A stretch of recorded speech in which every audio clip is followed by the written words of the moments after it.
I have three older siblings, one of which was born with a disability, and I was born with disabilities too, just not on the outside. When I was 8 years old, I was diagnosed with ADHD. Now, 10 years later, it was discovered that I have autism. My therapist asked me why it took so long for someone to notice, why no one took the time to notice. I couldn't answer her, but now I know why.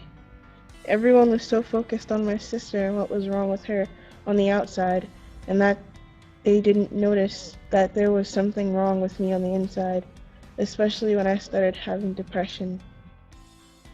In my community, having a mental illness is seen as a white person problem, and that being depressed means being sad all the time. But for me, depression is like an open manhole, sucking you in when you least expect it. It made me stop doing things that I loved. Special education in the Roosevelt School District was a joke. We were nothing but an afterthought. We barely got the resources we needed, and then they wondered why we did so badly on tests. If it wasn't for one teacher, though, I don't know what would have happened to me. Miss Ajiman.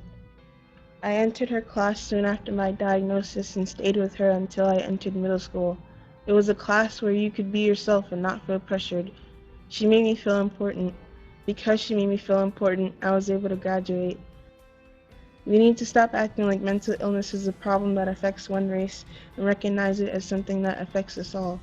The sooner we do that, the sooner the kids in our communities will feel like they're more than their illnesses again. We want to be seen.